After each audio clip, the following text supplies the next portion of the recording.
አማስሩ ወሰዱሱ ለየካቲት በዛቲ ዕለት አይረፍ።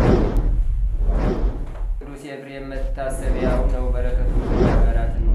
በዚህችም ዕለት የጴጥሮስና የሶፊያ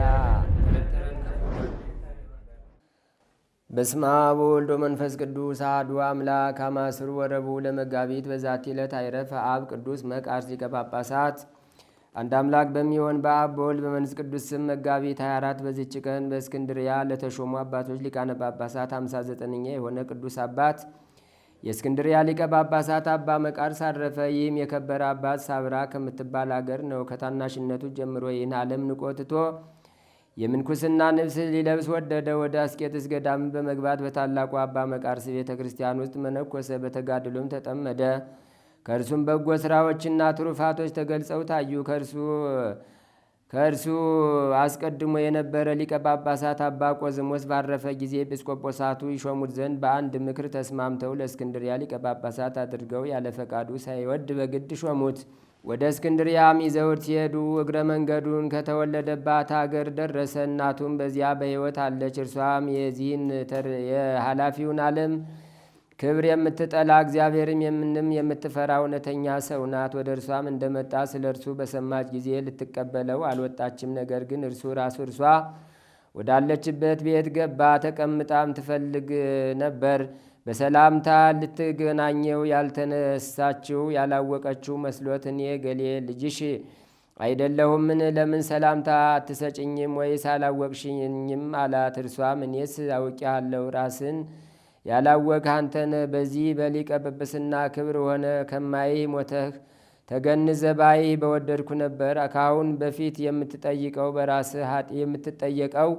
በራስህ ኃጢአት ብቻ ነበር። ከዛሬ ጀምሮ ግን በምእመናን ሁሉ ኃጢአት ነው ብላ መለሰችለት። ከዚህ በኋላ ሁለቱም በአንድነት አለቀሱ። ይህም እናቱ የተናገረችው ነገር በልቡ አደረ። ስለ ራሱ ድህነትና የምእመናኑንም ነፍሳቸውን ለማዳን መጻሕፍትን በማንበብ በመምከርና በመገሰጽ እያነቃ ሲታገል ኖረ። ደግሞ በእውነተኞች ካህናት ምስክርነት በቀር ካህናትንና ኤጲስቆጶሳትን ከመሾም የሚጠነቀቅና የሚጠበቅ ሆነ። ከቤተ ክርስቲያንም ገንዘብ የማይገባውን ምን አይወስድም ነበር። ኤጲስቆጶሳትንና ቀሳውስትን ወገኖቻቸውን ጥቅም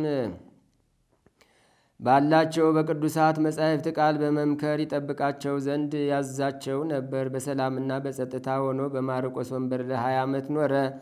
በሹመቱም ወራት አብያተ ክርስቲያናት ተቃንተው ተስተካክለው ያለመቋረጥም በጸሎትና በቅዳሴ ተሰርተው አገልግሎት ሲሰጡ ኖሩ። ከዚህም በኋላ በሰላም አረፈ። በጸሎቱ የምትገኝ በረከቱ ከእኛ ጋር ለዘላለሙ ትኑር አሜን። ሰላም እብል ለሊቀ ጳጳሳት መቃራ ማሀገረ ሳብራ አቄበ መርአቱ አጽንአ እንበለ መከራ እንተ መሃረቶ በሰናይ ምግባራ ስወበ ተዘከረ ለእሙ ነገራ።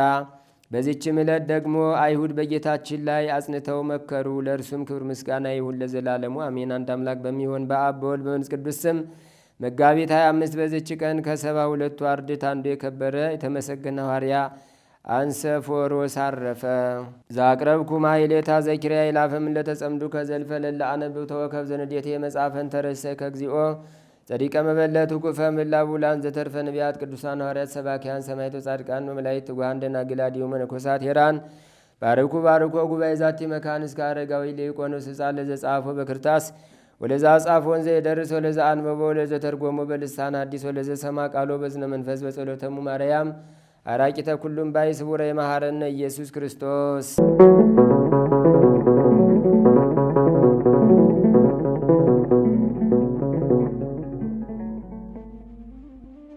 ተአምር ዘገብረ እግዚእነ ወአምላክነ ወመድኃኒነ ኢየሱስ ክርስቶስ ሳህሉ ወምህረቱ ያህሉ ምስለ ኩልነ ህዝበ ክርስቲያን ለዓለም ዓለም አሜን። ይቅርታውና ቸርነቱ ለዘላለም በእውነት ለሁላችን ይደረግልና ጌታችንና አምላካችን መድኃኒታችን ኢየሱስ ክርስቶስ ያደረገው ተአምሬ ነው።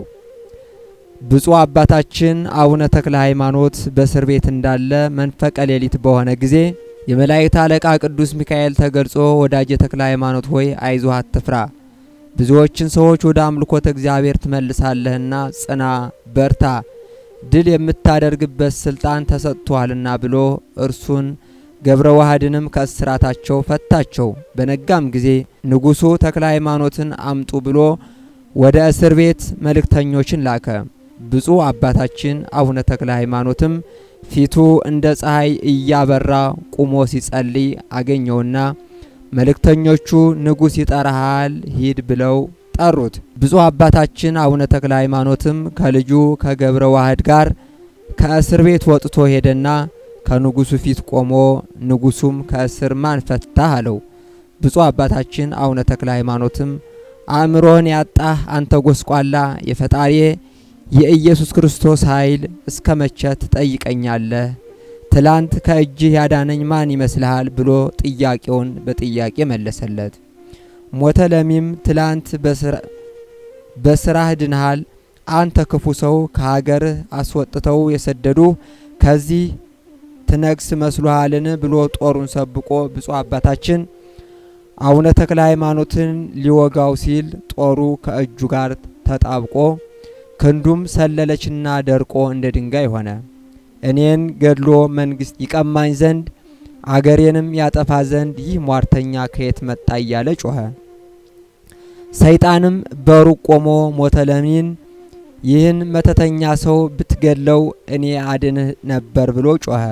ንጉሡም በጭንቅ ታምም ያለሁና ይህ ክፉ ሰው የሚሞትበትን ምክንያት አፍጥኑ ብሎ ብፁዕ አባታችን አቡነ ተክለ ሃይማኖትን በአንገቱ ገመድ አስገብተው ወስደው ከዛፍ ላይ ሰቅለው ይገድሉት ዘንድ አዘዘ። ይዘውትም በሄዱ ጊዜ የንጉሡ ሰራዊት ሞቱን እናያለን ብለው ተከተሉ። ከዛፍ ዘንድ በደረሱ ጊዜም አንድ ሰው ከዛፍ ላይ ወጥቶ በዛፍ ላይ ገመድ አስሮ ብፁዕ አባታችን አቡነ ተክለ ሃይማኖትን ከምድር 50 ክንድ ያህል ርቆ ተሰቃይቶ ይሙት ብሎ ሰቀለው። ይህም ተክለ ሃይማኖትን የሰቀለ ሰው ሲወርድ ከዛፍ ላይ ወድቆ አጥንቱ ተሰባብሮ ክፉ አሟሟትን ፈጥኖ ሞተ። ዛፉ ግን የእግዚአብሔር ወዳጅ ከላዩ ላይ ውረድልኝ እንደሚል ራሱን ዘንበል አደረገና ብፁዕ አባታችን አቡነ ተክለ ሃይማኖት ወርዶ በእግሩ ቆመ። ገመዱም ማንም ሳይፈታው ከአንገቱ ወጣ። ዛፉም ቀድሞ እንደነበረ ተመልሶ ቆመ። በዚያን የተሰበሰቡ ሰዎች ሁሉ ጌታ ኢየሱስ ክርስቶስ በአገልጋዩ በተክለ ሃይማኖት ላይ ያደረገውን ተአምራት አይተው አደነቁ። ከዚያም ጦርና ዛፍ እንዲታዘዙለት ላደረገ በቅዱሱ አባታችን በተክለ ሃይማኖት አምላክ አምነናል በማለት አሰምተው ተናገሩ። ይቅርታውና ቸርነቱ በሁላችን ይደርብን። የጻድቁ የአባታችን የአቡነ ተክለ ሃይማኖት ረድኤት በረከት አማላጅነት በሁላችን በሕዝበ ክርስቲያን ላይ ጸንቶ ይኑር ለዘላለሙ አሜን። ኢየሱስ ክርስቶስ የሰማነውን በልቡናችን ይጻፍብን፣ ከቅዱሳን ረድኤት በረከት ያሳትፈን። የሰላም አምላክ ሰላማዊ ኢየሱስ ክርስቶስ ሰላም አሳድረህናልና እናመሰግናለን። ሰዓተ ማልቱን ባርከ ቀድሰ ሰላም ቀን እንድታውለን ቅዱስ ፈቃድ ይሁንልን። አጽራረ ቤተ ክርስቲያንን አስታክስልን። ቅዱስ ተዋሕዶ ሃይማኖታችን በቸርነት አስፋልን አብዛልን። የሰላም አምላክ ሀገራችንን በጽኑ ሰላም ጠብቅልን፣ ሕዝቦቿን በአንድነት አበርታልን። ሰላምህን ስጠን አምላካችን። ሰላም ቀን እንድታውለን ቅዱስ ፈቃድ ይሁንልን። አቡነ ዘበሰማያት ይትቀደስ ስምከ ትምጻእ መንግሥትከ ወይኩን ፈቃድከ በከመ በሰማይ ከማሁ በምድር ሲሳየነ ዘለለ ዕለትነ ሀበነ ዮም ወኅድግ ለነ አበሳነ ወጌጋየነ ከመ ንሕነኒ ንኅድግ ለዘአበሰ ለነ ኢታብአነ እግዚኦ ውስተ መንሱት አላ አድኅነነ ወባልሐነም ኩሉ እኩይ እስመ ዚአከ ይእቲ መንግሥት ኃይል ወስብሐት ለዓለመ ዓለም። በሰላመ ቅዱስ ገብርኤል መልአክ ወእግዝእቴ ማርያም ሰላም ለኪ ድንግል በኅሊናኪ ወድንግል በሥጋኪም እግዚአብሔር ጸባዖት ሰላም ለኪ ብሩክት አንቲ እምአንስቶ ብሩክ ፍሬ ከርስኪ ተፈሥሒ ፍሥሕት ኦ ምልዕተ ጸጋ እግዚአብሔር ምስሌኪ ሰአሊ በጸልይ ምህረታ በፍቅር ወልኪ ኢየሱስ ክርስቶስ ከመ ይስራይ ለነ ኃጣውኢነ ተማኅፀነ ብኪ ኦ ተወካፌ ንስሐ ወሰራይ ኃጢአት ኢየሱስ ክርስቶስ ስራይ ኃጢአቴ ወኃጢአተ ኩሉ ሕዝብ ከማይሰራ ኃጢአት እግዚአብሔር ይፍታ። ንቁ ሚዲያ ለተመልካቾቹ ከሚያደርሳቸው ዕለታዊ ሳምንታዊና ወርሃዊ ዝግጅቶች መካከል የየዕለቱን ስንክሳር ወርሃዊና ዓመታዊ የቅዱሳን ገላትና ድርሳናትን በኢትዮ ማህበር የዩቲዩብ ቻናል ያቀርባል። የየዕለቱን ስንክሳር ባሉበት ሆነው በማድመጥ እንዲሁም ወርሃዊና ዓመታዊ የቅዱሳንን ዜና ሕይወታቸውን በማድመጥ ከቅዱሳኑ በረከትና ረድኤት እንዲያገኙ ንቁ ሚዲያ የሁል ጊዜ ምኞቱ ነው። በየዕለቱ የሚለቀቁ ዜና ቅዱሳንን ላይክ፣ ሼር እና ሰብስክራይብ በማድረግ አገልግሎቱን ይደግፉ። ንቁ ሚዲያ ርቱ የቤተ ክርስቲያን ልሳን